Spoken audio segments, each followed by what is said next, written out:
Hello friends and welcome to my channel. आज আমি আপনাদের কাছে একটা ম্যাজিক্যাল ক্রিম নিয়ে এসেছি, হোমমেড ম্যাজিক্যাল ক্রিম। এই ক্রিমটা অ্যাপ্লাই করলে কি হবে, আপনার যে স্কিনটা হবে টান টান হবে, ঝকঝকে ফর্সা হবে, ব্রাইটেন করবে, উজ্জ্বল হবে, ওভারঅল একটা এমন একটা স্কিন পাবেন যেটা সব মেয়েদের আশা থাকে। আমরা সব মেয়েরা এটা আশা করি যে কেমন হতো যদি বাড়ি বসে খুব সহজ পদ্ধতিভাবে যদি নিজেদের স্কিনটাকে আমরা গ্লো করতে পারতাম, ব্রাইটার স্কিন পেতাম, সবাই এটা ভাবে।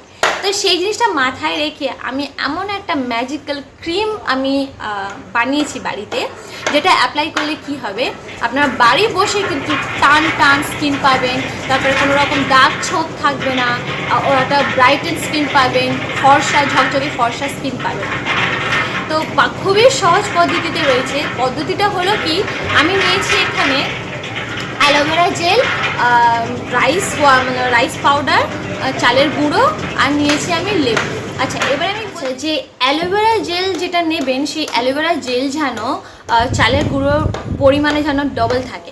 যদি ফর এক্সাম্পল আমি বললাম, যদি আপনার 2 চামচ যদি অ্যালোভেরা জেল নেবেন 1 চামচ চালের গুঁড়োর জন্য। আচ্ছা, আর এখানে যে লেবুর রসটা যে ব্যবহার করবেন কিন্তু খুব কম পরিমাণে ব্যবহার করবেন, সামান্য কয়েক ফোঁটা দেবেন। কারণ বেশি পড়ে গেলে বেশি পরিমাণে যখন লেবুর রসটা ব্যবহার হবে তখন স্কিনের মধ্যে একটা জ্বালা করবে, স্কিন সেন্সিটিভনেস বেড়ে যাবে, বা হয়তো স্কিন হয়তো স্কিনে যে বার্নিং এফেক্টটা হয়তো দিতে পারে।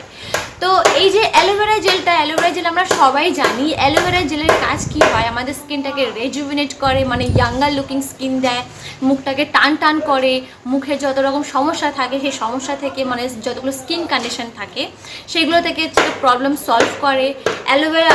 তারপরে আপনার যে চালের গুঁড়ো রয়েছে, চালের গুঁড়োর কাজ হচ্ছে কি এক্সফোলিয়েট করা, জেন্টাল এক্সফোলিয়েশনের কাজ হয়। তো যখন এই পেস্টটা আমরা তৈরি করার ফলে কি হয়, যখন আমরা একসাথে যখন এই 3টে পেস্ট অ্যাপ্লাই করলাম তখন তৈরি করব, তখন চালের গুঁড়ো কী করবে, 3 জনের কাজ একসাথে কিন্তু করতে থাকবে।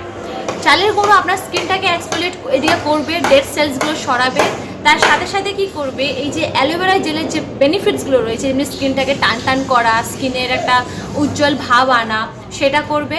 আর লেবুর রসের কাজ হচ্ছে কি স্কিনটাকে ব্রাইটেন করা। তো এই কটা কাজ এই একটা কিন্তু ক্রিমে আপনার কাজ দেওয়া শুরু হয়ে যাবে। তো করতে কি হবে, এই যে রয়েছে আপনার এই যে ফেস প্যাক বলা ভুল, এটা আমি ক্রিমই বলবো। তো এই যে ক্রিমটা রয়েছে কি, এই ক্রিমটা আপনাদের ইউজ করতে হবে দিনে 2 বার করে, সকালবেলা করে আর বিকেলবেলা করে। 2-3 মিনিট ধরে আপনারা ফেসটাকে ভালোভাবে ম্যাসাজ করবেন। এই ক্রিম দিয়ে ম্যাসাজ করার পরে ফেসটাকে ভালোভাবে ধুয়ে ফেলবেন। আচ্ছা, এবার আমি বলবো যে সবার বাড়িতে ধরো অ্যালোভেরা লিফ পাতা থাকে না, অর্গ্যানিক লিফ থাকে না, তো এর জন্য চিন্তা করার কোনো কারণ নেই। কারণ আমার সবসময় আমার ছোটো একটা গাছ রয়েছে, তো সবসময় পাতা নেওয়া সম্ভব থাকে না, পাতা নিতে নিতে গাছ শেষ হয়ে যায়। তো আমি আলাদা করে অ্যালোভেরা জেল রেখেছিলাম, বাড়ি কিনে এনেছিলাম মার্কেট থেকে।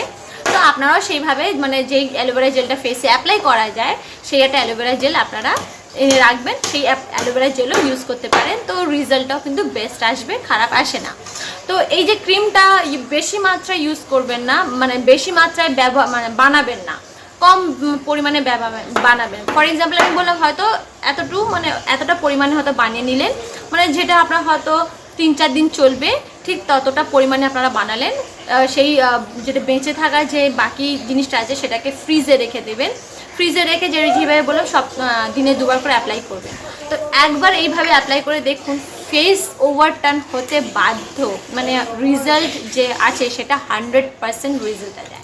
আপনাদের কাছে একটা নতুন হয়তো প্রশ্ন থাকতে পারে যে আমি মাথায় ঝুঁটি বেঁধে আছি কেন, গামছাটা এইভাবে কেন আমি জড়িয়ে রয়েছি। তো গামছাটা এভাবে জড়ানোর কারণ হচ্ছে আমি চুলটাকে ফার্স্ট টাইম আমি হেয়ার কালার করব, তো সেই কারণে আমি চুলটাকে শ্যাম্পু করে আমি চুলটা শুকাতে দিয়েছিলাম গামছার মধ্যে।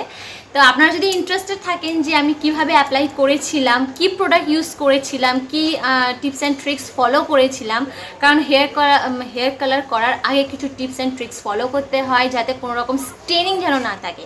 কারণ হেয়ার কালার তো করতে খুব ভালো লাগে, কিন্তু তারপরে যদি পরে যদি স্টেন হয়ে থাকে সব জায়গায়, যেমন ধরুন এইসব জায়গায় এইগুলো সব কান, নাক, গলা, এইসব জায়গায় যদি স্টেন হয়ে থাকে তো দেখতে খুবই বাজে লাগে। তো সেই জন্য আমি কিছু টিপস অ্যান্ড ট্রিক্স আমি বলেছিলাম। তো আপনারা যদি ইন্টারেস্টেড থাকেন তাহলে আপনারা কমেন্ট বক্সে গিয়ে আমার ফার্স্ট কমেন্টটা যেটা পিন করা রয়েছে, পিন কমেন্টটা যে লিঙ্কটা আমি দিয়ে দেবো সেই ভিডিওটা। তো আপনারা যদি ইন্টারেস্টেড থাকেন তাহলে সেই ভিডিওটাকে দেখতে পারেন। তো এমনি আরও নতুন নতুন ইন্টারেস্টিং ভিডিও দেখার জন্য আমার সাথে জুড়ে থাকবেন। আপনার সাথে দেখা হবে, আমি নতুন একটা ভিডিও নিয়ে আসবো। নেক্সট ভিডিওতে আপনার সাথে দেখা হবে। So thank you for watching my video. Bye bye friends.